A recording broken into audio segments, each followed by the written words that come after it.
요렇게 되면 그 실시간 방송은 그냥 잘 나가는데 나중에 이제 동영상 편집할 때 요 앞에 잠깐은 없어요. 그래 이제 어쨌든 그 몸이라는 곳이 그렇게 현상적으로 들숨날숨이 몸을 형성하는 작용이다. 이 부분만 우리가 이제 주목해서 몸은 그렇게 생겨난다라고 알고 있었는데 지난주 공부한 정말 이 경이 알려주는 비구니경이죠. 비구니경에서 알려주는 몸을 생겨나게 하는 네 가지. 그 가운데에 자량이라는 것과 가래라는 것 그리고 자기화라는 것은 그 각각을 수단으로 버려야 한다. 이게 자량이라는 게 기본적으로는 거친 덩어리진 자량해서 몸을 유지하기 위해서 영양을 먹어주는 여기로부터 시작을 하는 거지만 네 가지 그러니까 자량이 있죠. 단식, 촉식, 의사식, 식식. 이 네 가지를 이 네 가지가 이제 자량이라고 불리는 것은 교리적으로 볼 때 가래를 조건으로 하는 것이기 때문이잖아요. 그럴 때에 이제 바로 몸이 적절한 그러니까 음식의 적정량을 알아야 한다라는 요렇게 그 자량이 제어되는 데서부터 수행의 과정을 거쳐가지고 촉식, 의사식, 식식 이 모든 자량을 버리고 깨닫는 이제 요걸 말하는 거죠. 가래라는 것도 가래가 몸을 생겨나게 한다. 뭐 말하자면 중생으로의 삶을 살게 하는 그런 거죠. 그럴 때 가래를 수단으로 가래를 버린다라는 말을 사실은 사람들이 제일 이해하기 어려운 주제죠. 그러나 살펴봤지만 요게 유해 무유해라고 번역을 하고 있지만 위바와 따나 존재에서 벗어나고자 하는 가래 요 부분하고 또 세계 무세계 멸해라고 해서 그죠? 니로다 따나 결국은 소멸을 지향하는 근데 여기서 소멸이 뭐야? 말하자면 번뇌들의 부서짐에 의해서 무명이 버려지고 명이 생겨나는 이 깨달음의 과정이잖아. 이제 요런 그 멸해 그것까지도 가래에 속하는 거죠. 그래서 가래로 살아가는 삶도 있지만 그 가래를 버리고 해탈하자 깨닫자라고 할 때도 바로 그런 위바와 딴하 또는 니로다 딴하 이런 관점으로 접근해가지고 가래를 버려야 하는 이제 요런 부분은 그야말로 용매가 정확히 알려져서 가래가 이런 가래도 있다. 사실은 또 유사한 것도 하나 있죠. 우리 그 선경 같은 경우에서 가래는 기본적으로 난디라가 사하겠다. 소망과 탐이 함께한 거잖아. 그런데 성경에서는 무슨 말을 해? 자나수당. 거기에서 보면 그 말을 하잖아. 번뇌들이 완전히 부서져서 아라한이 되지 못해도 이제 담마난디 담마라가 그죠? 법을 소망하고 법을 좋아하는 요런 소망과 탐이지만 그게 일반적으로 대상으로 쫓아가는 요런 것이 아니고 법을 깨달음의 길을 소망하고 좋아하는 요런 것이 그대로 함께 말하면 가래죠. 네, 요런 식으로 그 깨달음이라고 하는 것이 가래를 수단으로 가래가 버려지는 네, 요런 부분을 이제 우리가 이해할 수 있죠. 지난주와 이건 요런 부분들은 굉장히 중요한 주제 보였고 마찬가지 범행의 추구하고도 그렇죠. 우리가 그 범행의 추구와 연관해가지고 위바와 딴하라는 것이 뭐 단멸 이런 무유라는 단묘를 갈망하는 이게 아니고 바로 그 추구와 같은 관점에서 존재에서 벗어남 이렇게 보았죠. 자, 그런가 하면 이제 자기화도 이제 마찬가지 그 자기화라는 나여라고 하는 근데 자기화가 없으면 내가 나의 삶을 형성해야지 이런 부분이 안 되잖아요. 그래서 보면 우리가 이제 두 가지 하나는 맞지마니까 육처 분석에서 보면 나는 그러니까 깨달은 자를 보면서 나는 언제 저분들처럼 깨달을까라고 나는 언제 저 아라한들처럼 깨달아 삶을 완성할까 이런 나라고 하는 부분에 대해서 내가 아직 깨닫지 못한 내가 깨달음을 성취해야 돼 이런 나에 대한 확고함을 가질 거 이거 없이 가지 못하는 거예요. 자기화를 수단으로 자기화를 버리는 거예요. 그런가 하면 또 하나가 이제 그 도상류따 가면 팔정도의 조짐이 되는 거 이래 해가지고 7개가 나온다고 뭐 좋은 친구부터 시작해서 그 중에 보면 아따 삼바다라고 해서 나를 갖춘 거 아니 팔정도라는 게 나를 버리는 수행이잖아. 말하자면 그죠? 무아적인 삶을 완성하는 이건데 거기에서 아따 삼바다 나를 갖춰야 한다. 이게 뭐야? 내가 나 자신에 대한 확고함이 없이는 깨달음으로 못 가는 거야. 내가 내 삶을 지어해가지고 깨달아야지. 요런 관점. 그렇게 이제 자기화를 수단으로 자기화를 버린다 에서는 요런 두 가지를 이제 소개했고요. 그런가 하면 이제 마지막 한 가지는 성행위, 음행이라는 음행에 의해서 몸이 생긴다라고 하는데 뭐 이거는 두 가지로 봤죠.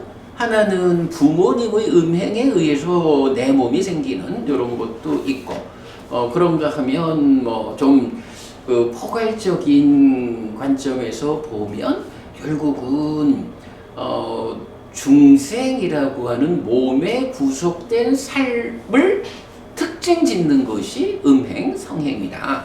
그러면 그 성행위가 어디까지냐라고 할 때 음행경을 통해 가지고 살펴봤죠.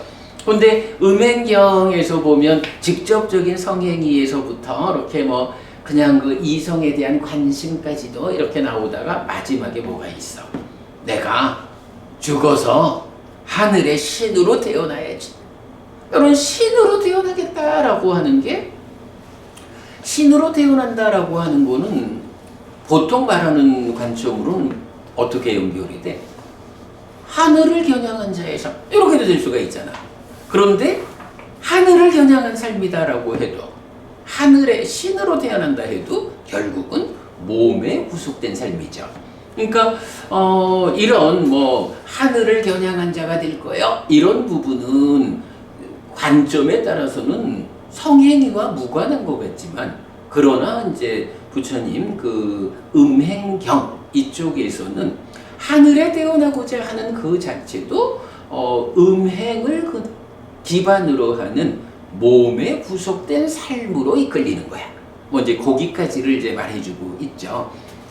그래서 비구니 경에서는 하여간 그 몸이라고 하는 이 중요한 주제의 한 부분, 몸을 생겨나게 하는 조건, 요 네 가지를 보여주면서 그것을 수단으로 그것을 버린다라는 그 사실은 수행의 큰 관점을 보여주었죠. 우리가 하여간 지난주 수업에서는 그 내용을 본 게 아주 중요한 주제다. 네, 그렇게 뒤집어봤고요. 오늘은 이제 앙구타라 니카야 네세 모음의 160번 선서의 율경이에요. 수가타 위나야 수탕. 수가타라고 하니까 선서 열의 구덕 중에 하나죠. 위나야 하면 유리고. 오늘은 이 경 하나만 볼 거예요. 뭐 글쎄요, 어쩌면 이 경 하나를 오늘 다 볼 수 있을지 모르겠지만 좀 일찍 끝난다 해도 요렇게 160번까지, 그러니까 16번째 품을 마치면 17번째 품은 빠띠빠다 왔고, 그래서 실천품인데 그 실천품에 속한 10개의 경은 그야말로 한 번의 수업에서 같이 보아야 하는 그 4가지 실천을 주제로 하는 공통된 경들이거든요. 그래서 오늘 아마 시간이 남지 않을 것 같은데, 혹 시간이 남는다 해도 17품은 다음 주에 한몫 보는 걸로 되겠습니다. 자, 선서의 율경 보겠습니다. 비구들이여, 선서와 선서의 율은 많은 사람의 이익과 많은 사람의 행복을 위하여 세상을 연민하기 위하여 신과 인간의 번영과 이익과 행복을 위하여 세상에 존재한다.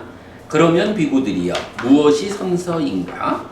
여기 비구들이여, 아라한 정등강 명행족 선서세간의 무상조어장부 천인사 불세존인 열애가 세상에 출현한다. 이것이 비구들이여 선서이다. 자, 앞에서 보면 일단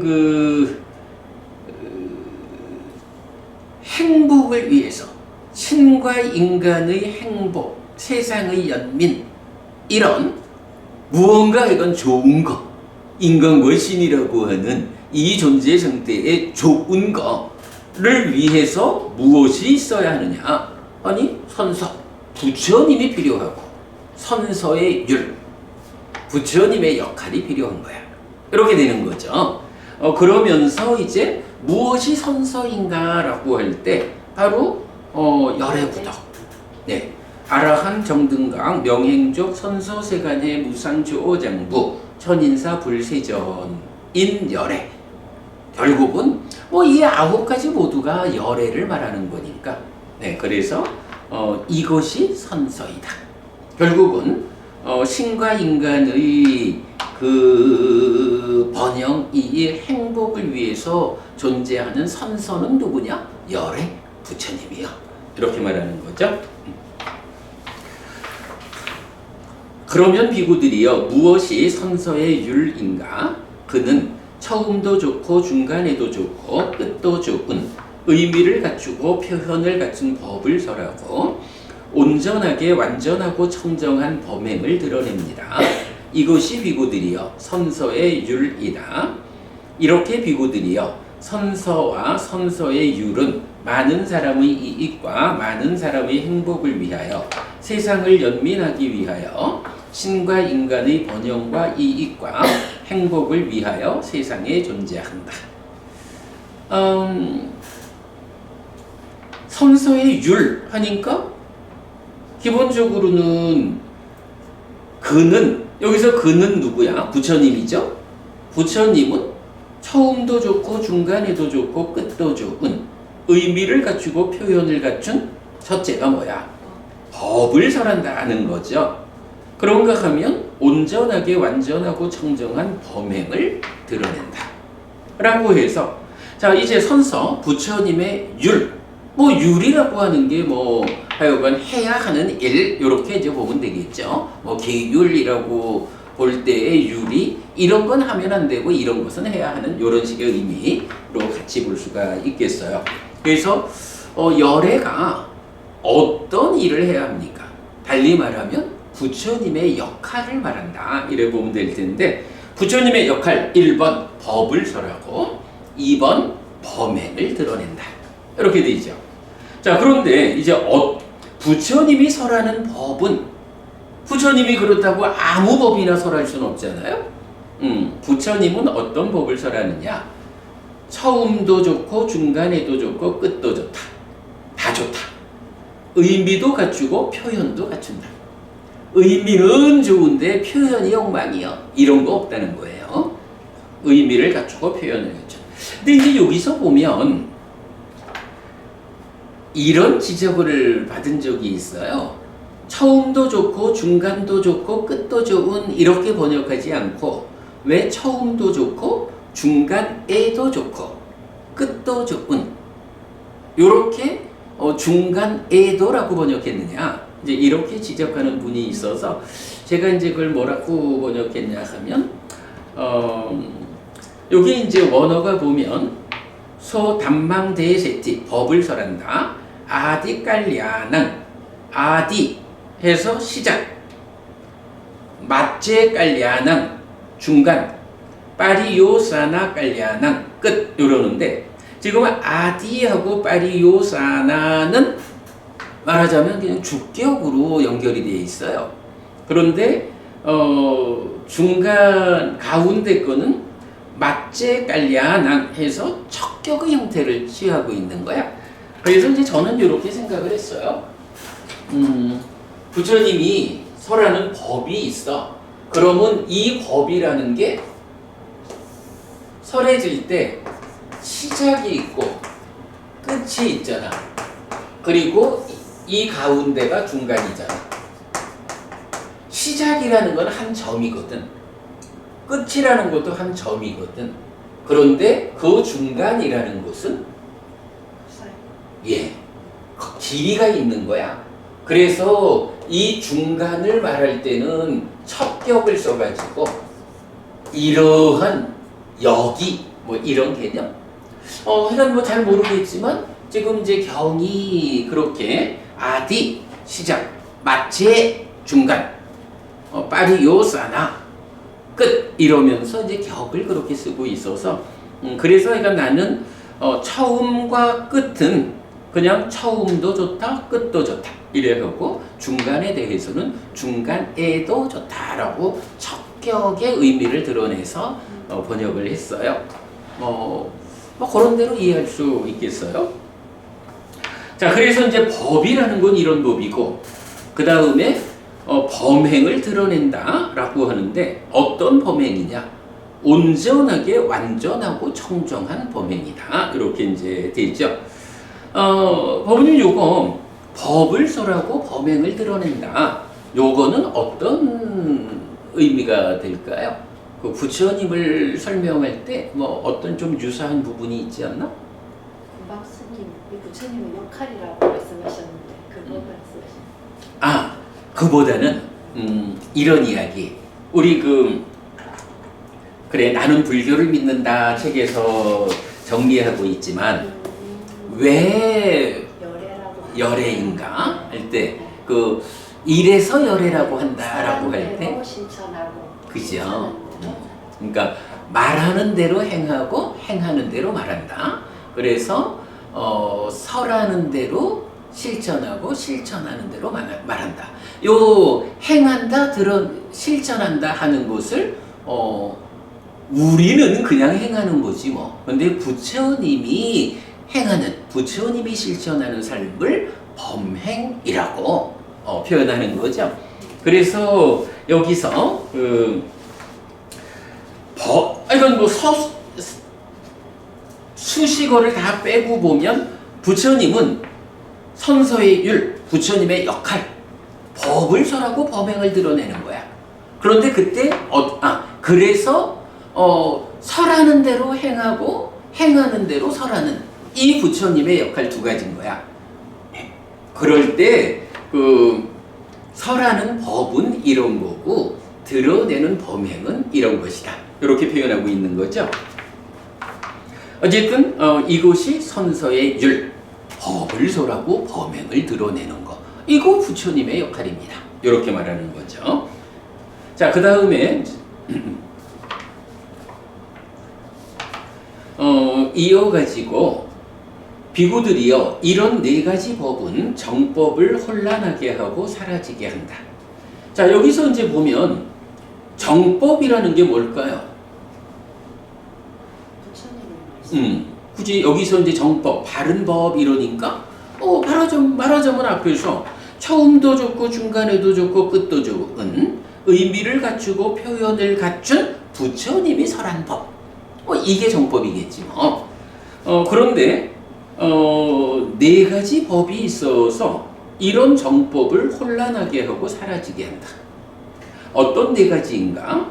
여기 비구들이여, 비구들은 음절과 단어가 잘못 배열되어 잘못 구성된 법들을 철저히 배운다.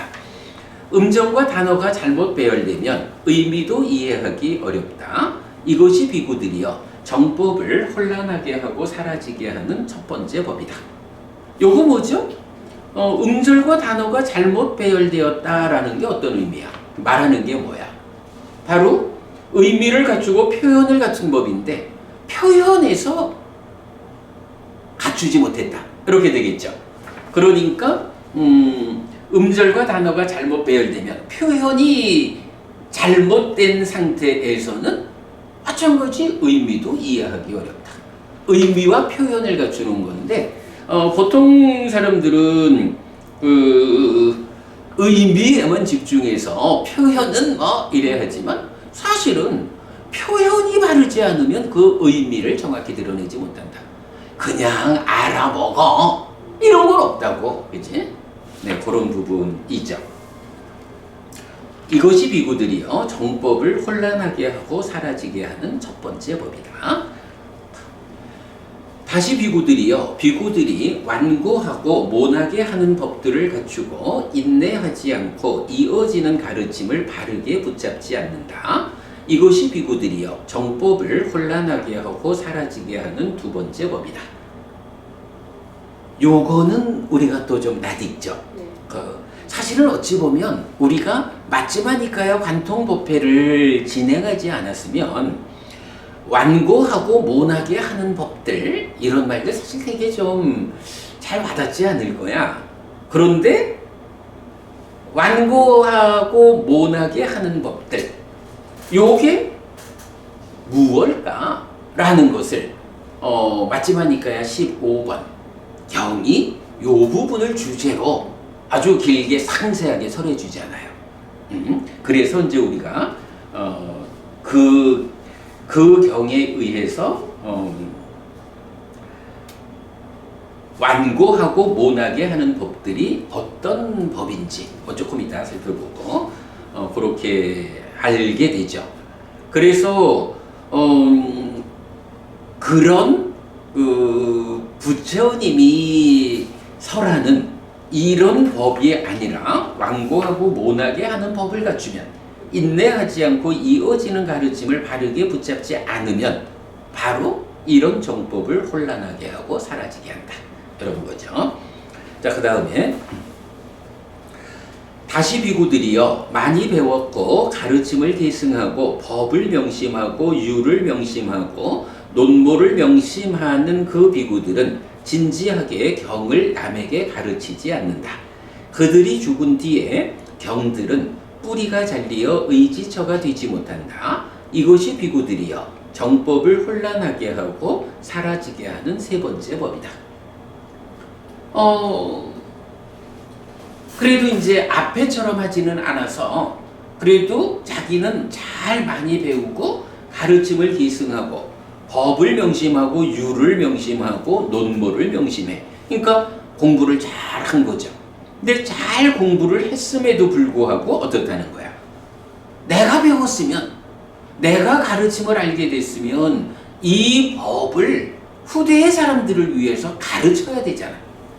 그런데 비구들이 자기만 열심히 공부하고는 다른 사람들을 위해서 가르치지 않는 거야. 그러면 어떤 일이 생겨요?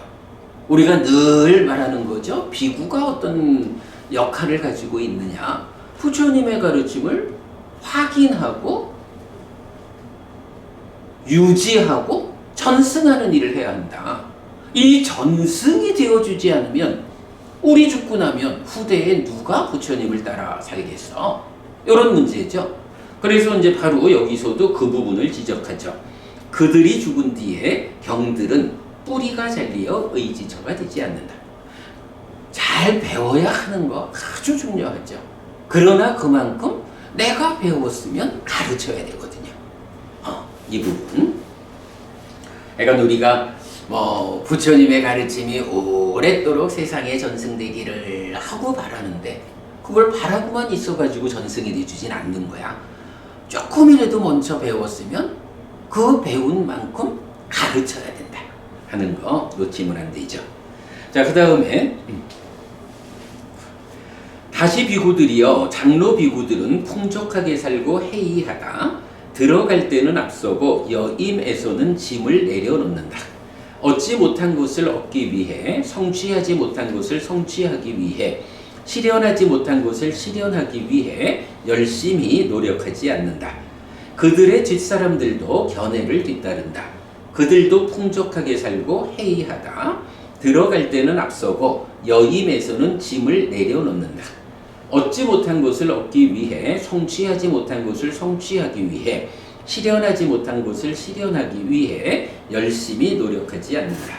이것이 비구들이여 정법을 혼란하게 하고 사라지게 하는 네 번째 법이다. 이것이 비구들이여 정법을 혼란하고 사라지게 하는 네 가지 법이다 라고 해서 부처님은 법을 설하고 범행을 드러낸다고요.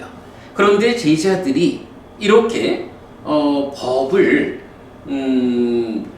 부처님이 설한 대로 배우지 않고 어긋나게 배우면, 그래서 음절과 단어에서 이렇게 잘못 구성된 경들 이렇게 하면 이 정법이 오래가지 못한다. 완고하고 모나게 하는 법들, 그리고 잘 배웠다 해도 가르치지 않으면, 그런가 하면 네 번째는 이런 비구들의 삶이 온전하게 이끌리지 않으면, 선배 비구가 올바르게 사는 모습을 보여주지 않으면 후배 비구들도 뒤따라 온전하지 못한 삶을 살게 되고, 뭐 이런 네 가지로서 정법이 혼란하게 되고 사라지게 하는 이유를 설명하죠. 자, 그러면 이제 이어가지고 비구들이요, 이런 네 가지 법은 정법을 흔들리지 않게 하고 혼란하지 않게 하고 사라지지 않게 한다. 어떤 네 가지인가? 여기 비구들이요, 비구들은 음절과 단어가 잘 배열되어 잘 구성된 경들을 철저히 배운다. 음절과 단어가 바르게 배열되면 의미도 이해하기 쉽다. 이것이 비구들이요, 정법을 흔들리지 않게 하고 혼란하지 않게 하고 사라지지 않게 하는 첫 번째 법이다. 그죠? 뭐니 해도 음절과 단어가 바르게 배열되면. 근데 이렇게 음절과 단어가 바르게 배열된, 그래서 의미가 헷갈리지 않게 된 요것의 선행에서 우리가 말할 수 있는 게 뭐가 있을까? 우리가 지금 보면, 지금도 이제 경을 읽고 있잖아? 그럼 경을 읽으면서, 정말로, 음절 하나, 단어 하나를 잘 배열돼서 부처님의 설하신 의도를 정확하게 이해할 수 있도록 적자 하잖아. 그러면 이렇게 적어내는 것에 선행에서 사실은 보아야 하는 게 있지. 이런 얘기지 뭐. 우리가 지난번에 이제 어떤 스님하고 이렇게 스님과 관련한 얘기를 할 때 그 스님한테는 없고 우리한테 있는 거가 두 가지가 있다. 한 가지는 우리는 원전을 갖고 있고, 그분은 아주 많은 공부를 하신 분이지만 번역본에 의해서 공부를 하는, 우리는 원전을 가지고 있다. 거기는 없고 여기는 있다. 그리고 또 하나가 불교 인문 1 소유,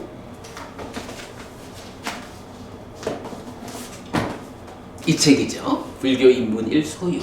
이 책을 통해서 사실은 진리로 수행으로 높은 경지를 공부하는 것도 중요하지만, 사실은 그 이전에 사실 요번에 그래서 우리가 발견한 깨달음을 겨냥한 자 이전에 하늘을 겨냥한 자의 삶을 부처님도 강조하시듯이, 사실은 제가신자의 삶을 이끄는 제가신자의 신행 교과서, 되는 불교 인문일 서유. 이 책이 그분한테는 없고 우리한테는 있고 이제 이런 이야기를 한 적이 있잖아요. 내가 생각해 볼 때 우리가 왜 그 다른 공부 자리처럼 그냥 좀 쉽게 번역만 가지고 해나가지 않고 저렇게 가능한 만큼 원전을 지시하려 하고 이 단어가 원어가 어떤 단어를 이렇게 번역했는지 이런 부분을 가능한 한 제시하려고 하는 이유가 뭘까라고 보면 사실은 바로 이런 부분이에요. 번역된 상태에서도 음절과 단어가 잘 배열돼야 하는데 번역이 가지는 한계가 있거든. 그러니까 우리가 의미를 이해하는 데에 부족함이 없기 위해서 잘못 이해하지 않기 위해서 우리가 하는 최선의 노력이 원전으로 접근하는 것. 가능하면 원전을. 그러면 우리가 지난주에도 봤지만 단어들에 따라서는 하나의 원어가 두 가지로 번역되기도 하고 또 하나의 번역어가 원어가 두 가지이기도 하고 이런 부분들은 원어가 확인되지 않고는 정말로 우리가 이 의미를 이해할 수가 없다고. 나름대로 의미를 이해하겠지. 그러나 부처님이 설하는 의미에 들어맞지 않을 수가 있는 거죠. 네, 그런 점에서 음절과 단어가 바르게 배열되면은 선행에서 원전에 입각한. 그리고 사실은 부처님은 말씀하신 게 부처님께서 한글로 번역했을 때 음절과 단어가 이렇게 말씀하신 건 아니라고 빨리어 상태로 말씀하신 거죠. 그래서 우리가 원전으로 접근하는 공부는 놓치면 안 된다. 아무리 힘들어도 그걸 놓치지 않아야 하고 사실 또 어찌 보면 우리가 지난 10여 년의 공부 과정을 좀 그렇게 하느라고 과정은 힘들었지만 그래도 지금 한국 불교에서 참 불교의 미래를 이끌어갈 주체가 되는 사람을 사실은 근본경전연구회가 그런 일을 해야 한다, 할 것이다 라고 우리가 좀 주목을 받는 그런 데는 그런 노력의 과정이 남들보다 더 힘든 과정이지만 놓치지 않고 해왔다 라는 데서 말할 수 있겠죠. 자, 그 다음에 두 번째 다시 비구들이 유연하고 원만하게 하는 법들을 갖추고 인내하고 이어지는 가르침을 바르게 붙잡는다. 이것이 비구들이요 정법을 흔들리지 않게 하고 혼란하지 않게 하고 사라지지 않게 하는 두 번째 법이다. 예, 마지막이니까야 15번 경이 바로 유연하고 원만하게 하는 법들에 대해서 자세히 소개하고 있고요. 당연히 인내하는 거고. 자, 이어지는 가르침. 아누사사니. 네, 아누사사니. 대표적으로 뭐가 있죠? 그죠? 여기서 이제 아누사사니라고 하는 가르침 가운데 아누라는 접두가 붙어서 이어지는 가르침. 우리가 이렇게 번역하죠? 왜 이어지는 가르침이라고 번역을 하나요? 이게 윗바시 부처님으로부터 쭉 부처님들에게 동일하게 이어져서 지금 곶다마 부처님도 나중에는 미륵 부처님도 이렇게 불교를 하고 깨달은 자 부처라 하자면 이러한 가르침은 배제될 수 없는, 이 가르침을 설하지 않으면 부처라 할 수 없는 이런 의미죠. 그래서 아양 오 암하강 아누사사니 이것이 그대들을 위한 우리의 이어지는 가르침이다.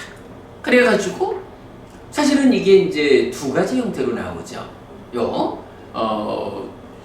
요 하나의 문장만으로 딱 제시되는 경들이 있는가 하면 요 문장을 포함해서 길게 제자들을 위해서 내가 할 바를 했다. 뭐 이래 이제 설해지는 좀 이제 길게 나타나는 경들도 있는데 재미있는 게 요 아양오 아마강 아누사산이 요 하나의 문장만으로 이어지는 가르침을 제시하는 경들은 딱 하나의 공통점이죠. 사띠 그리고 사띠 삼빠졌냐라고 해서 사념처 그러니까 세 개의 경이 있는데 하나의 경은 사념처 그러니까 사띠를 가진 자로 머물러야 한다라고 해서 사띠를 가진 자가 어떤 사람입니까? 할 때 사념처의 정형부분 사념처를 닦으면서 머물러라 이렇게 말하는 거죠. 그런가 하면 나머지 두 개의 경들은 사또 삼빠자노라고 해서 사띠를 가진 자 삼빠잤냐 바른 알물 가진 자로 머물러야 한다 라고 하면서 사띠를 가진 자는 동일하게 사념처로 나오는데 이제 바른 알물 가진 자 삼빠자노는 두 가지로 나오죠. 하나의 경은 삼빠자나 까리라고 해서 물론 이거는 사념처 수행의 신념처에 속한 뭐 세 번째 주제입니다만은 요거는 뭐야? 이제 그보다 뭐 이제 그건데 의미가 보면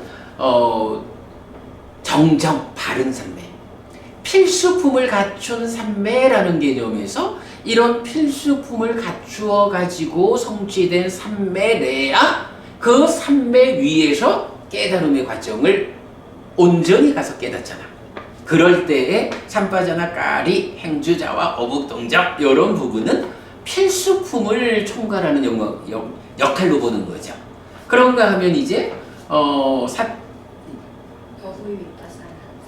바른 알물 가진 자의 두 번째 위하레이야. 그렇죠. 그럴 때 이제 이건 두 번째는 그래 말씀하신 대로 법의 위빠사나.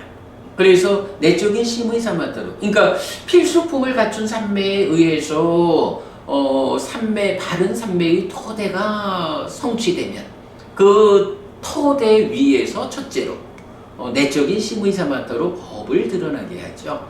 그러면 이 드러나는 법에서 무상을 관찰하는 것으로의 법의 윗바사나. 그래가지고 여실직연 이어서 사마타 윗바사나로 해탈직연하는 요런 수행 지도의 골격을 말해주잖아요. 그러니까 어쨌든 여실직연까지 가는 커다란 길 전체 과정은 사념처고 그 사념처라는 전체 과정 중에 하나는 필수품의 과정으로 바른 알매 자리를 말하고 하나는 거기서 드러나는 법에서 무상을 관찰하는 요 법의 윗바사나로 여실직연을 이끄는 요렇게 두 개 하고 시작하는 것까지 해서 딱 세 개의 경에서만 아야모 아마깡 아누사사니라는 이어지는 가르침의 용례가 나타나는 거죠. 자, 어쨌든 그래서 비구들이 정법을 흔들리지 않게 하는 거기에서 보면 이렇게 유연하고 원만하게 하는 법들을 갖춘다. 잘 계목을 실천한다 이런 개념. 그리고 잘 참아내야 하고 이어서 사띠해야 한다. 사띠 삼빠자노 해야 한다. 이어지는 가르침. 이렇게 나오는 거죠. 자, 그러면 이제 세 번째. 다시 비구들은 많이 배웠고 가르침을 계승하고 법을 명심하고 유를 명심하고 논모를 명심하는 그 비구들은 진지하게 경을 남에게 가르친다. 이게 지금 번역이 조금 애매하네. 번역이 조금 애매한, 그러니까 비구들은 이란 주격이 두 번 나와서 조금 애매한데 나중에 제가 수정해 놓겠고요. 자, 어쨌든 그래서 보면 비구들은 많이 배워야 해요. 그리고 가르침을 계승해야 해요. 법을 명심하고 유를 명심하고 논모를 명심해야 해요. 그렇게 자기 자신은 배우고 계승하고 명심하고 요래해야 하고 그러면서 어떻게 해요? 이렇게 자기가 배워서 아는 거 이거를 진지하게 경을 남에게 가르친다. 이렇게 말하는 거죠. 자기는 잘 공부되었다 해도 다른 사람들에게 가르치지 않으면 가르치지 않으면 어찌 된다 했어요?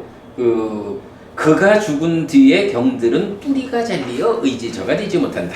그러나 이렇게 경을 남에게 가르칠 때 그들이 죽은 뒤에도 경들은 뿌리가 잘리지 않아 의지처가 된다. 이건 뭐 더 설명 필요 없죠.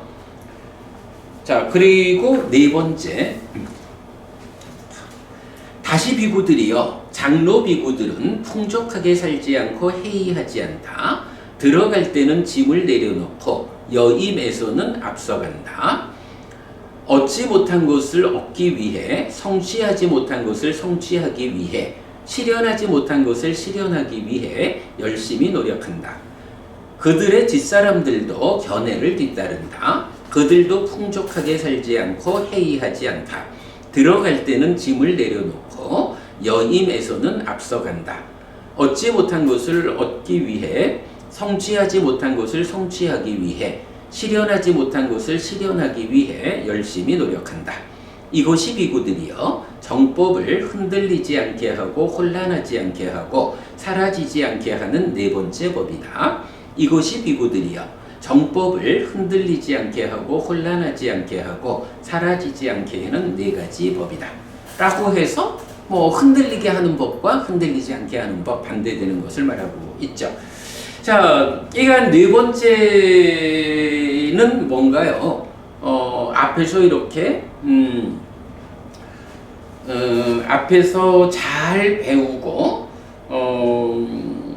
실천하고 이어지는 가르침, 이래서 이제 수행으로 이렇게 나가면서 또 가르쳐야 하고 그런가 하면 이제 상가에서의 삶을 선배 스님들이 모범을 보이고 후배 스님들이 뒤따라가는 이제 요 부분이죠.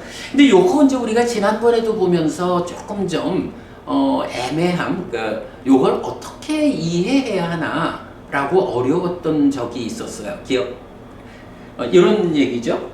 자, 선배들이 모범된 삶을 보여야 한다고.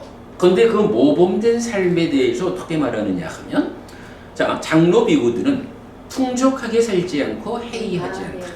그죠? 근데 이제 요거야 뭐 당연하지. 근데 들어갈 때는 짐을 내려놓고 여임에서는 앞서간다. 이게 그때 이해가 안 된다. 그죠? 뭐 그 뒤에 뭐 얻지 못한 것을 얻기 위해, 성취하지 못한 것을 성취하기 위해, 실현하지 못한 것을 실현하기 위해 열심히 노력한다. 이건 뭐 당연한 거지. 그런데 자 보면 이제 정법을 흔들리게 하는 경우는 어떻게 나와요? 들어갈 때는 앞서고 여임에서는 짐을 내려놓는다. 이랬거든. 그런가 하면 흔들리지 않게 하는 법에서는 들어갈 때는 짐을 내려놓고 여임에서는 앞서간다. 앞서간다라는 말과 짐을 내려놓는다라는 말을 하고 있거든요. 여기서 이제 그 흔들리게 하는 경우에는 풍족하게 살고 해이하다 하면서 들어갈 때는 앞선다. 여기서 들어가는 거는 이제 제가자들이 마을로 들어가는 거겠지 뭐. 탁발하러 들어갈 때 앞장서서 간다 이렇게 말하면 될까요? 여임에서는 짐을 내려놓는다. 여임이라는 건 뭐야? 여기서 여임, 그러고 보니 지우개 바뀌었네. 여임이 빠 위에 까라고.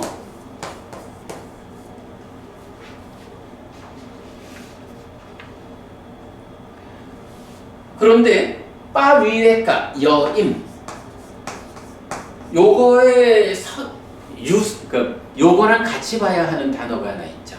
떨치. 그죠? 위배가 이게 떨침이라고. 그러면 위배가 떨침이란 단어에 빠라고 하는 접두어가 붙어 있는데 뭐 요건 어떤 차이가 있을까라고 볼 때 요거 그래서 이제 우리가 위외가는 떨침, 빠 위외가는 여임 이렇게 번역한 게 뭐야? 떨침이라는 것은 떨쳐나는 말하자면 행위적인 거죠. 부정적 요소를 떨쳐내는 이런 행위적인 거라면 여임은 이렇게 행위를 통해서 떨쳐낸 결과치 이렇게 보면 되잖아.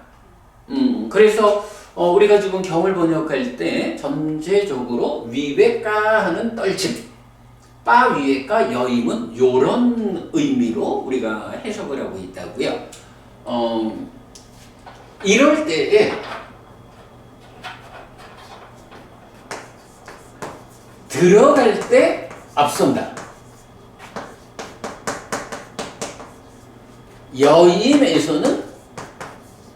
여임에서는 짐을 내려놓는다.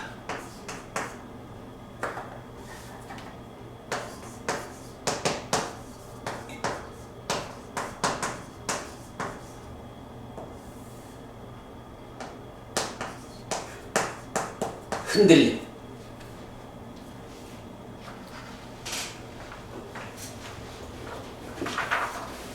흔들림의 혼란, 정법의 혼란. 그런데 정법을 혼란하지 않게 하는 법은 어때요? 혼란하지 않게 하는 법에서는 들어갈 때는 짐을 내려놓고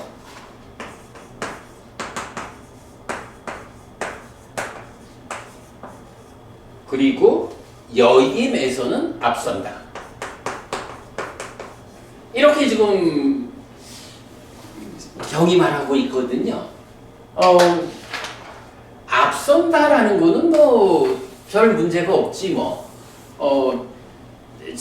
제가 저희 마을로 들어갈 때 탁발할 때 앞서가는 이제 요런 쪽으로 비구들이 마음을 쓰면 정법이 혼란해진다 이렇게 말하는 거겠죠.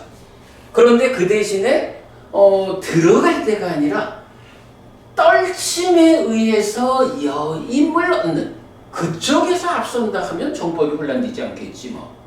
요거는 뭐 괜찮아. 그런데 이제 짐이라는 게 무엇일까? 짐이 무엇이길래 여일 때 짐을 내려놓으면 정법을 혼란케 하고 들어갈 때 짐을 내려놓으면 정법을 혼란치 않게 할까? 우리가 사실 보통 개념으로 보면 뭐 짐을 내려놓는다 뭐 이러면 뭐 탐진치를 내려놓는다 이제 이런 식으로 보면 쉬울 텐데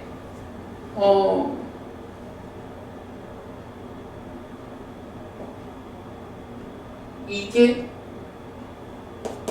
짐을 예를 들어 탐진치라고 보면 탐진치를 내려놓음으로써 여임을 얻는 그게 정법을 혼란하게 한다? 아니잖아. 그죠? 탐진치를 내려놓는다라고 하면 정법이 혼란하지 않아야지. 요것 때문에 사실은 우리가 이 구절을 이해하기가 힘든 거죠. 그런데 들어갈 때 짐을 내려놓으면 혼란하지 않다. 혼란하게 하지 않는다. 이때는 탐진치를 내려놓고 마을로 들어간다. 이렇게 하면 혼란하지 않다라는 말이 맞잖아. 그죠? 사실은 이제 요 부분 때문에 지난번에도 우리가 요 내려놓는다, 짐을 내려놓는다라는 것을 어떻게 이해해야 하나라고 좀 고민을 했었어요. 사실은 이제 이 짐을 내려놓는 게 혼란하다라고 할 때 이 짐이 수행하는 노력이라는 짐을 내려놓으면 혼란하다 이렇게 볼 수가 있고 여기서는 그렇다고 노력하지 않게 되면 들어갈 때는 노력하지 않고 들어가는 게 혼란치 않다? 이래 볼 수는 또 없잖아. 그러면 이거를 그러니까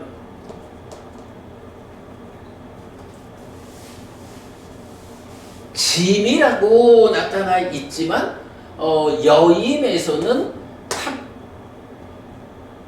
노력이라고 하는 짐을 내려놓는다.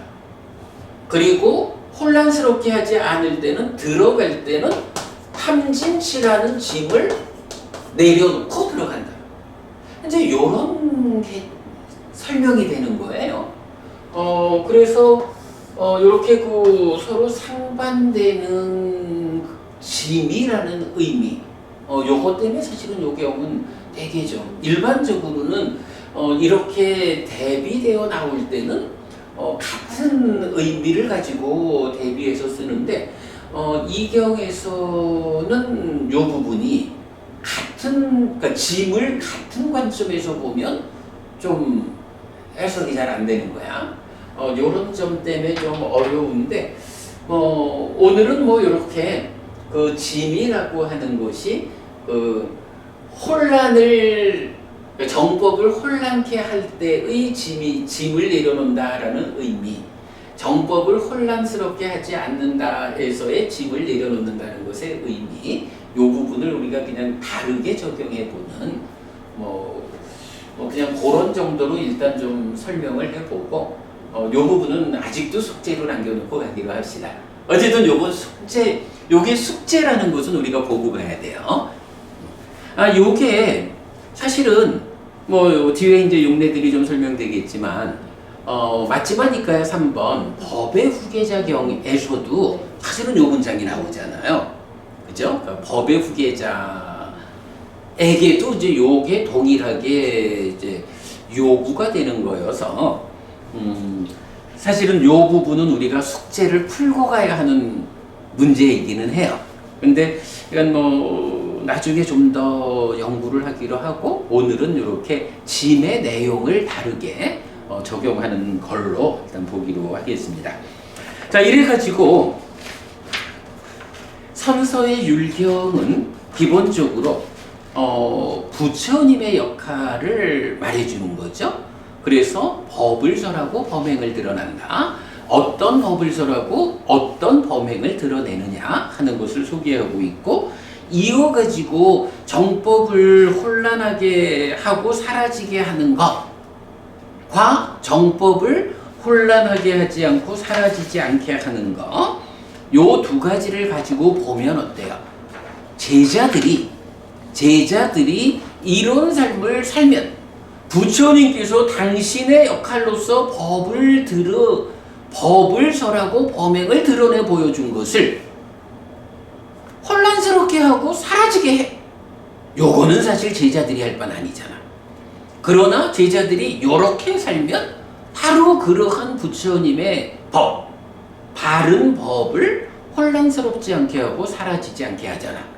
그러면 제자들은 어떤 삶을 살아야 돼? 바로 부처님의 역할에 대응해가지고 정법을 흔들리지 않게 하고 혼란하지 않게 하고 사라지지 않게 하는 이런 법을 갖추는 것이 제자들의 역할이다. 이렇게 볼 수가 있겠죠. 자, 그래서 사실 우리는 이제 꽤 오래전부터 이 선서의 율경에서 하나의 주제, 역할 분담이라는 주제를 말하고 있죠. 자, 그래서 오늘 제가 그 주제의 확장 19, 부처님과 제자들의 역할 분담 교재 드렸어요. 사실은 이런 그 역할 분담을 말할 때 보면 지금 이제 선서의 율경은 부처님의 역할 그리고 비구들의 역할, 이래서 제자들을 비구로 대표해서 그 역할을 말하고 있잖아요. 그런데 사실 부처님은 한 분이지만 제자들은 비구만 있는 건 아니란 말이야. 그래서 제자들의 역할을 말하려면 이제 비구의 역할과 제가의 역할을 구분해서 말해줘야 되죠. 포부님, 제가 제자의 역할은 어떻게 정의되나요? 필수품을 공략 올리고 여임의 희열을 맛보도록 노력해야 됩니다. 그래, 우리가 이제 덕성집에 싣고 있지만 제가자의 여법함경에서 제가자의 여법한 실천이다. 제가자에게 여법한 가르침에 들어맞는 실천. 이건 제가자의 역할이지. 그러면서 부처님 의식주와 약품이라는 네 가지 필수품을 상가에 공급해야 한다.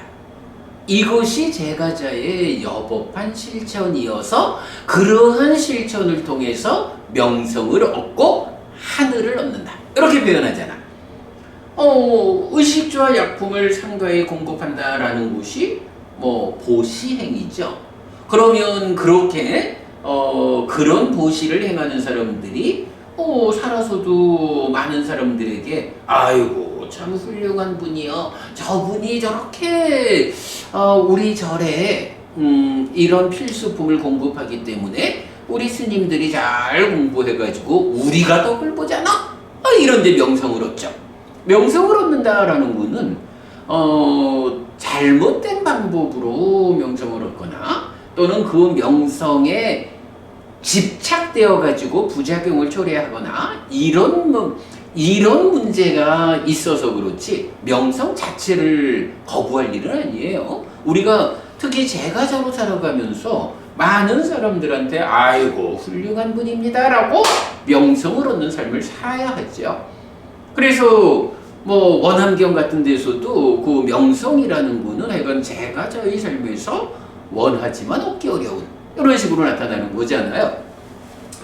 그래서 이제 그런 명성을 얻는다는 거 좋은 일이고, 말하자면 살아서 성공한 삶이고, 죽어서 하늘을 얻는다라는 거, 하늘에서 기뻐한다. 당연히 그렇게 살고 죽은 다음에 하늘에 태어나는 이런 거죠. 그렇게 1차적으로 제가자의 여법한 실천을 설명하고 이어가지고 이제 말씀하신 희열경에서 그럼에도 불구하고 아나타피니까에게 그렇다고 제가자가 우리는 상가에 이런 네 가지 필수품을 공급하고 있다라는 것만으로 만족해서는 안 된다. 그대들도 제가자도 여임의 시여를 때때로 성취해서 머물러야 한다. 삶을 더 높은 곳으로 깨달음으로 이끌어야 한다. 제가자가 그것만 해가지고 만족하면 안 된다라는 건 굉장히 중요하죠. 자, 이렇게 말하는 게 이제 기본적으로 출가자의 역할과 제가자의 역할 이렇게 구분이 되죠. 그럼 이제 지금 이 선서의 율경에서 말하는 출가자의 역할은 정형되게 말을 하자면 부처님의 깨달음을 재현한다는 게 확인하는 거죠. 부처님의 가르침을 확인하고 유지해서 후대를 위해서 전승하는 요게 출가자가 해야 하는 역할이에요. 그런데 만약에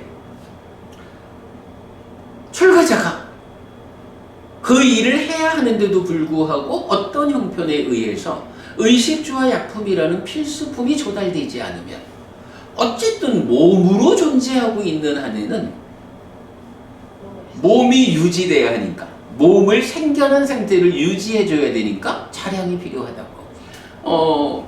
그런데 그것이 공급되지 않으면 어쩔 수 없지 돈 벌러 나가야 되잖아. 그래 되면 어떤 문제가 생겨? 출가자가 본연의 역할로 해야 하는 확인, 유지, 전승이라는 이 역할이 끊어지잖아. 그러면 어떻게 돼? 아마 지금 우리가 부처님을 만나는 일이 불가능했을걸?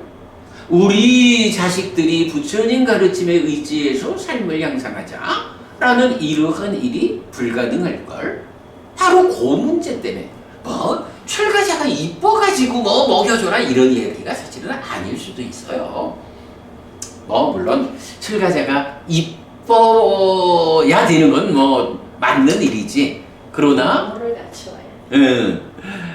이쁘다고 표현하지만 하여간 이제 그 출가자의 삶이 존경받을 만해서 존경받을 만한 분에게 우리가 공양하는 이거야 당연한 거지만, 그러나 이제 거기에서 우리가 이건 본질적 의미를 보자면 출가자 개인이 이뻐가지고 뭘 해줘야 한다 이런 개념이 아니라 그 출가자가 의식주와 약품이라는 필수품을 조달하기 위해 본연의 역할을 포기하지 않을 수 있게 해줘야 출가자들에 의해서 이런 부처님 가르침이 확인, 유지, 전승되는 이런 일이 가능하다라는 것 때문에 필수품에 대한 이야기를 하는 거죠. 자, 그럴 때에 이제 부처님은 제가자들, 출가자와 제가자의 삶의 차이가 요즘은 첫 번째 차이가 뭐냐면 경제생활을, 경제활동을 하느냐 안 하느냐잖아요. 그러니까 당연히 이런 의식주와 약품이라는 필수품은 경제활동을 하는 사람들, 제가자들이 경제활동을 하지 않는 출가자들, 그들이 자기의 본연의 역할, 가르침을 확인, 유지, 전승하는 이 일을 온전하게 할 수 있도록 공급해줘야 하는 거죠. 이거는 사실은 세상의 모든 제가자들한테 그거 하라라고 하면 의미가 없죠. 누가 그걸 하려 하겠어? 부처님에 대한 믿음이 확고한, 부처님에 의해서 내가 행복하고 나의 후손들이 행복하다, 이런 믿음을 가진 사람들의 입장에서는 바로 그 부처님이 확인, 유지, 전승되는 일이 나의 행복과 내 자식들의 행복을 위해서 꼭 필요하다. 바로 이런 제가자의 필요성에 의해 가지고 출가자들이 돈 벌러 나오지 마시고 출가자의 본연의 의무를 다하십시오. 이런 필요성 때문에 상가에 공급하는 거죠. 불교 신자 아닌 사람들 보고 절에 돈 좀 갖다 줘! 이러면은 누가 그거 줬다 하겠어. 사실은 이제 그런 의미를 가지고 출가자의 역할과 제가자의 역할. 출가자를 위해서 제가자가 일방적으로 뭘 하는 건 아니야, 그죠? 제가자가 이런 역할을 해줄 때 출가자의 그 역할이 돌아와가지고 제가자인 나를 행복하게 하고 제가자인 나의 자식들을 행복하게 이끄는 이런 상호 보완적인 관계에서의 역할. 더 크게 보면은 부처님하고 제자들하고의 역할도 똑같은 거야. 부처님이 그 역할을 다 함에 의해서 우리가 제자들의 삶이 향상하니까 부처님에게 필수품을 공양하고 섬기면서 따라 배우는 이런 관계가 형성되는 거죠. 예, 아무튼 이제 그런 관계에 의해서 부처님과 제자들, 또 제자들이 출가자와 제가자로 이렇게 3분된 역할 분담을 우리가 말해야 하는 거죠. 자, 오늘 드린 교재 보겠습니다. 주제의 확장 19, 부처님과 제자들의 역할 분담. 부처님의 역할. 처음도 좋고 중간에도 좋고 끝도 좋은 의미를 갖추고 표현을 갖춘 법을 설하고 온전하게 완전하고 청정한 범행을 드러냄. 제자들의 역할 1. 출가제자. 부처님의 가르침을 확인, 재현, 유지, 전승. 1. 음절과 단어가 잘 배열되어 잘 구성된 경들을 철저히 배우고 2. 유연하고 원만하게 하는 법들을 갖추고 인내하고 이어지는 가르침을 바르게 붙잡고 3. 진지하게 경을 남에게 가르치고 4. 풍족하게 살지 않고 해이하지 않고 들어갈 때는 짐을 내려놓고 여임에서는 앞서가고 얻지 못한 것을 얻기 위해 성취하지 못한 것을 성취하기 위해 실현하지 못한 것을 실현하기 위해 열심히 노력합니다. 네,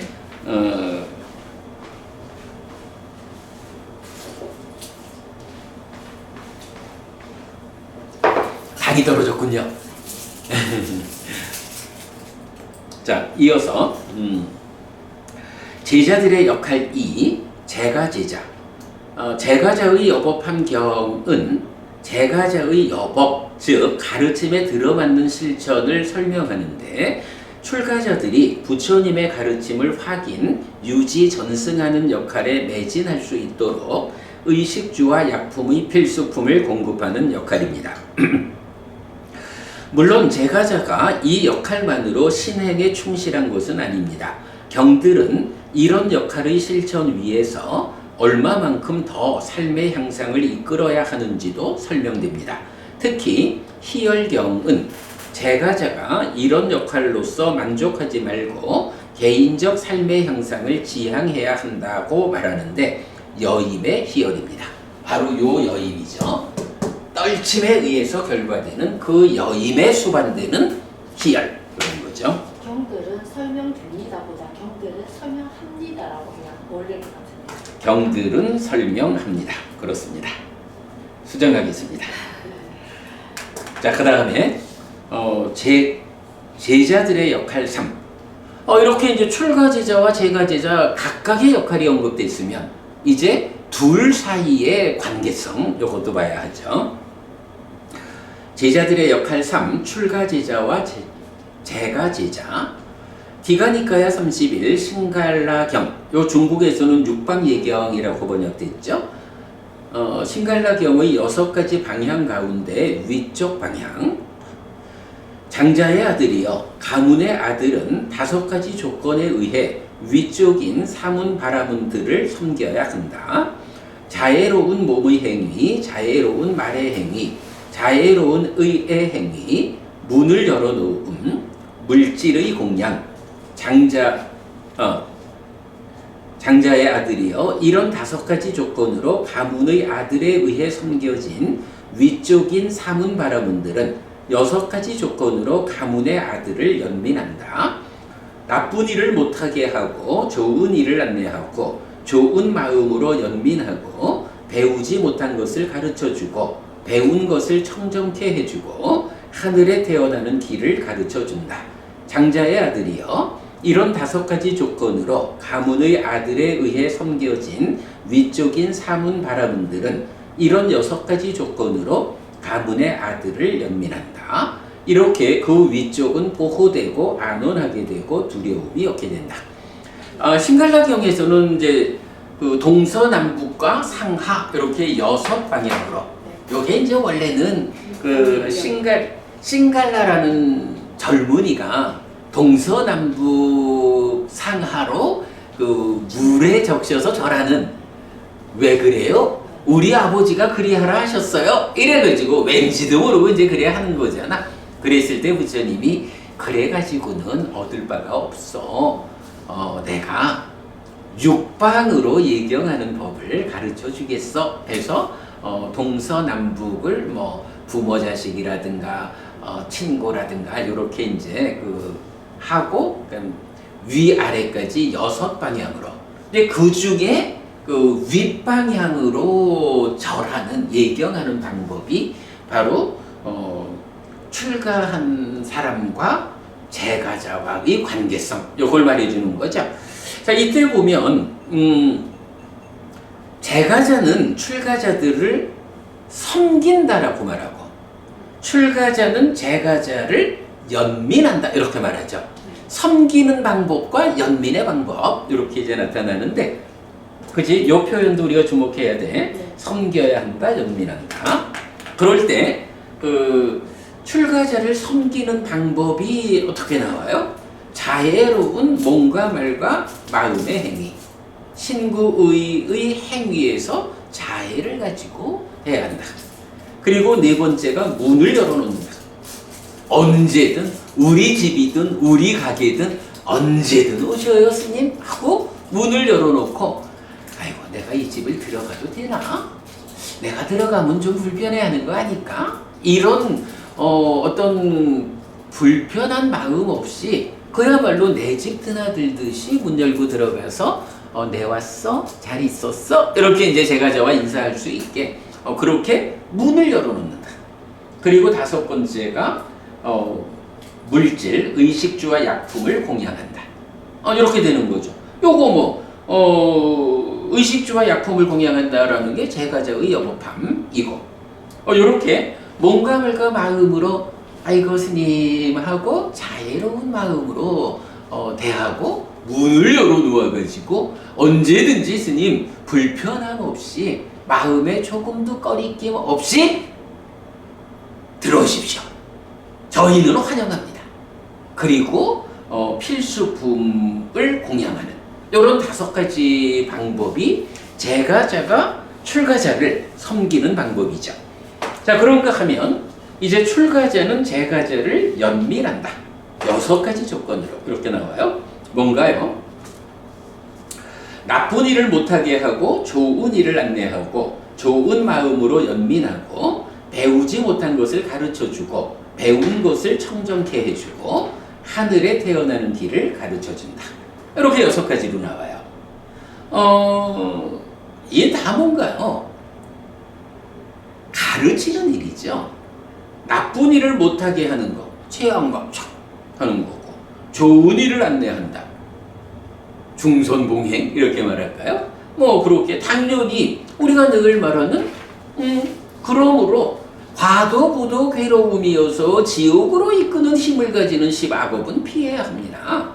과도부도 행복이어서 하늘로 이끄는 힘을 가지는 10선업은 적극 실천해야 합니다. 요게 그대로 나쁜 일은 못하게 하고 좋은 일은 안내하고 요거지요. 그러면서 좋은 마음으로 연민한다. 여기서 연민한다. 이제 원어가 그 비를 말하는 것은 아니지만 그러나 전체적인 의미로 보면 연민한다 말은 자비심이지 뭐. 그대가 행복하기를 바라고 그대가 아프지 않기를 바라고 요런 마음을 가져주는 거죠. 그리고 나면 배우지 못한 것을 가르쳐준다. 특히 부처님 당시에는 더더욱이 제가자들이 공부라는 접근이 어려웠던 때니까 그래도 그때 삶에 대해서 이야기해주고 어떤 것이 그대의 삶을 하늘로 이끄는 공덕을 짓는 일인가? 이런 모든 것들을 다 가르쳐주는 일을 해야 하고 그 다음에 배운 것을 청정케 해주고 여기서 배움이 청정하다라는 것은 어떻게 봐야 하는지 모르겠어요. 우리가 보통 이제 청정 이렇게 말하면 출가자와 제가자에 관해서 청정이란 개념은 복전이라는 개념이잖아. 그죠? 청정한 밭으로의 역할을 하는 성자여서 내가 작은 씨앗을 뿌리면 그 씨앗을 싹 틔워서 자라나게 해서 많은 열매로 되돌려주는 이런 복전의 역할이 이제 기본적으로 출가한 성자의 역할인데 여기서는 일단 배운 거를 청정케 한다라고 하니까 그냥 쉽게 생각하지 이제 배운다라는 것이 이 스님을 통해서 직접 배우는 것도 있지만 세상에 여러 가지 많은 지식들을 배우게 되죠. 그랬을 때 그 배운 지식들에 대해서 이것은 삶을 향상으로 이끄는 방향성에 맞는 바른 것이야. 그러나 이렇게 배운 것은 안 돼. 그렇게 배운 것은 삶을 퇴보로 이끄는 것이야. 이런 배움은 고쳐야 돼. 이런 식으로 청정케 한다. 그러니까 일단 앞에서 가르쳐 주기도 해야 하지만 이미 다른 곳에서 배워 알고 있는 것들에 대해서 말하자면 옳고 그름을 판단해주는 이런 거 배운 것을 청정케 해준다라고 하면 되겠고 그 다음에 결정적으로 하늘에 태어나게 해준다. 요 얘기는 우리가 참 많이 하는 거죠. 출가자가 제가자를 연민하는 곳에 결국은 본질이 뭡니까? 궁극이 뭡니까? 하늘로 이끌어주는 거라고. 하늘에 태어나는 길을 가르쳐야 돼. 그래서 요거 우리가 이제 뭐라 했지? 그 역할을 하지 않는 거. 역할을 다 하지 않는 거. 직무유기. 직무유기라고 우리가 이제 그 불교 입문 요 책에도 이제 적어놓고 있잖아요. 이런 이야기였죠. 어떤 스님이 말씀을 하시기를 나는 설법을 할 때도 보시에 대해서는 참 설법을 못 하겠어요. 그럼 뭐 보시해야 됩니다 라고 말하면 꼭 야 나한테 돈 좀 갖다 줘 이렇게 말하는 거로 들릴 것 같아서 보시라는 얘기를 못 합니다. 이래서 내가 한마디 했다 하는 거죠. 스님 그거 직무유기입니다. 제가자와 출가자의 관계에서 출가자는 제가자를 하늘로 이끄는 그런 역할을 가지고 있습니다. 하늘에 태어나는 길을 가르쳐 주는 거, 이게 출가자가 제가자를 위해서 해야 하는 그 역할의 중심인데, 아니 제가자의 삶에서 보시 빼놓고 무엇으로 그를 하늘로 이끕니까?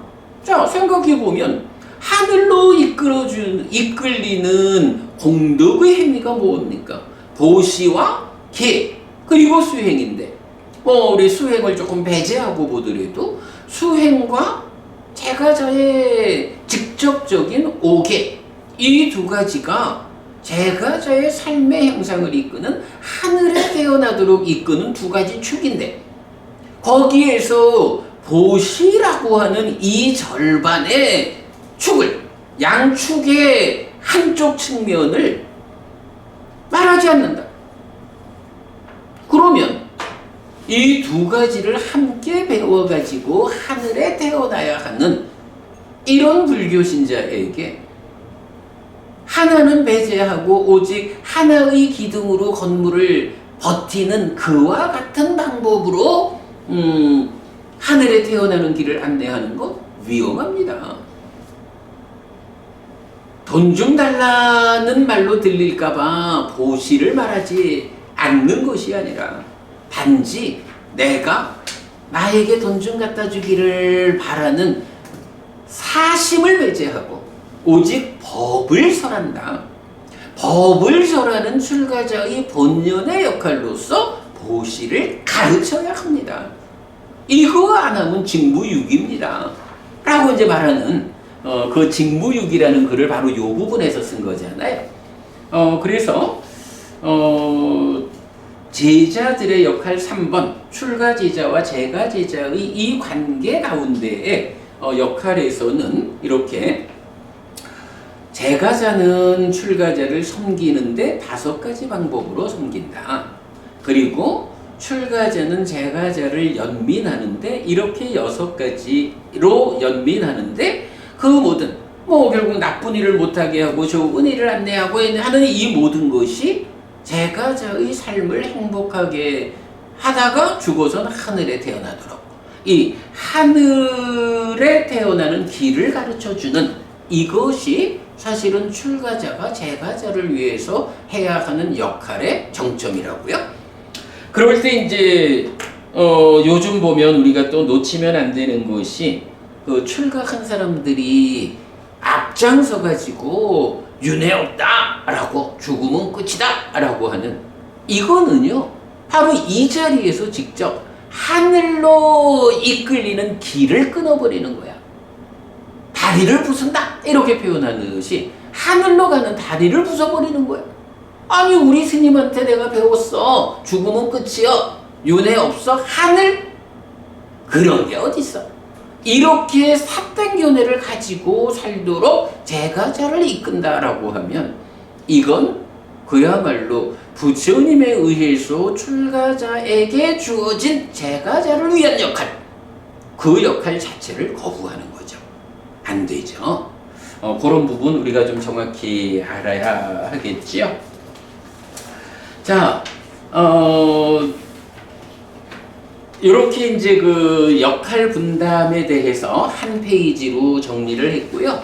이제 뒤에서는 우리 오늘 선서의 율경부터 시작해서 설명드린 이야기들을 정리했고, 되도록 그 용례에 의해서 요 보면 3페이지 보면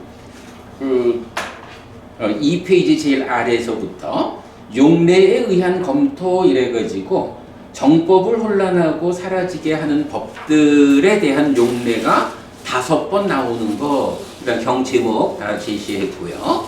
그 다음에 제자들이 5가지 역할에 관련한 용례해서 각각별로 그러니까 잘 구성된 경들을 철저히 배운다 하는 이제 요 부분이 2개의 용례를 보여주고, 그런가 하면 2번째 역할로 모나게 하는 법, 요거 마치마니까야 15번 오늘 얘기 여러 번 했죠.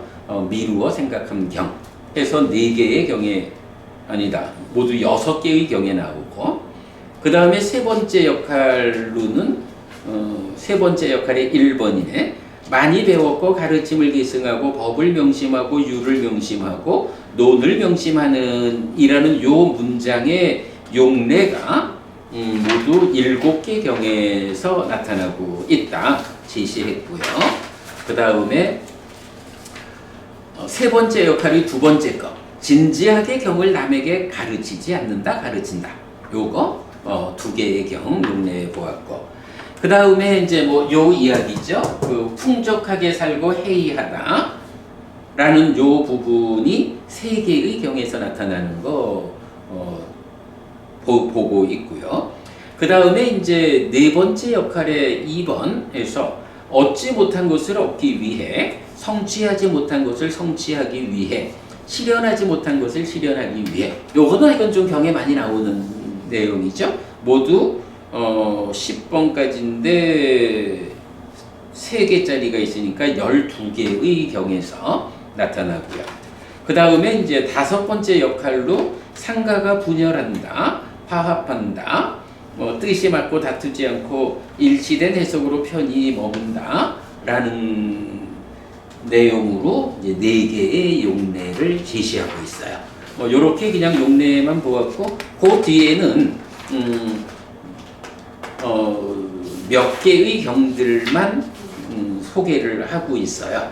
자, 요렇게 해가지고 그 역할 분담이라는 사실은 굉장히 큰 주제죠. 역할 분담. 부처님과 제자들의 역할이 있고, 부처님과 출가 제자, 제가 제자의 역할이 있고, 출가 제자, 제각각, 그러니까 출가 제자, 제각각의 역할이 있고, 서로 쌍방 간의 역할도 있고, 이렇게 제자들의 역할 분담이라는 커다란 주제 하나를 오늘 선서의 율경에 이어가지고 공부했어요. 오늘 이렇게 마무리하고요. 이제 다음 주에는 17번째 실천품.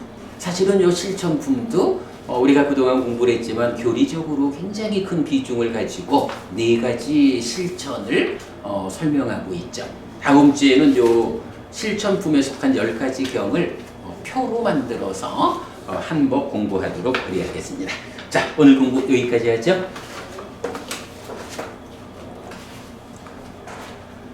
삼마삼부또 바가와 수와카또 바가왔다 담모 수빠티빤노 사와카 상고띠. 세존은 정등과 기시다. 세존으로부터 법은 잘 설해졌다. 제자들의 상가는 잘 실천한다. 찌란띠타뚜로 카스밍 삼마삼부따 사산한띠. 정등각의 가르침이 이 세상에 오래도록 머물기를. 이차마항 얀양야지뚱 양마마아싸 디가라땅 히따야 수카야띠. 오랫동안 나에게 이익과 행복을 주는 자선행을 실천하리라. 이당다낭 페다낭 냐띠 살로 히따낭 우파깝과뚜. 이당다낭 페다 냐띠 살로 히따 파리분잔뚜띠. 이 보시가 돌아가신 친지와 혈육들에게 도달하기를. 이 보시를 돌아가신 친지와 혈육들이 사용하기를. 오늘도 우리가 훌륭한 법의 등을 함께 달았습니다. 이 법의 등의 공덕이 오랫동안 여러분들에게 이익과 행복으로 함께 하기를 바랍니다. 또한 오늘의 이 법보시의 공덕이 여러분 생각하시는 그분들에게 도달하고 사용되기를 바랍니다. 수고하셨습니다.